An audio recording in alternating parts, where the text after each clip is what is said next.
What is nonfeasance? When someone fails to perform a duty which he or she is legally obligated to do, this is known as nonfeasance. In a simple example of nonfeasance, someone might be hired to perform a job and then simply fail to show up. In this case, the individual is legally liable because he or she has not done something as expected. This concept is closely related to malfeasance and misfeasance. Malfeasance involves a deliberate act of wrongdoing, while misfeasance involves an action which is legally undertaken, but done badly. For example, if a teacher gives a child a peanut when the child has a known peanut allergy, this is malfeasance.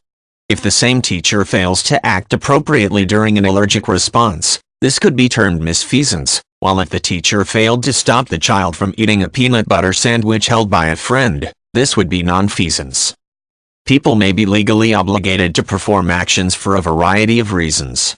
Usually, nonfeasance is related to an official duty which is spelled out in a contract, although people can also be held liable for nonfeasance if the court deems that it was reasonable to expect them to engage in an action. For example, if someone loans out their car and later remembers that the brakes are faulty, he or she could be sued for nonfeasance if the person who borrows the car becomes injured. There are situations in which people may feel a moral obligation to do something, but they have no legal obligation to do so.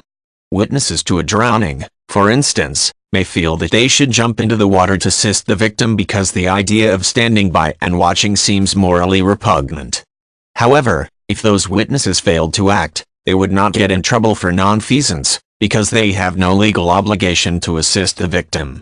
In fact, in some regions, if a witness helps the victim and the victim becomes injured, he or she can bring suit against the Good Samaritan. Nonfeasance and negligence are very similar concepts, but they work slightly differently. In the case of negligence, the damage is caused by someone's lack of proper caution. In the case of negligence, it must be proved that the person did not behave like a reasonable person would in the same situation, thereby causing damages.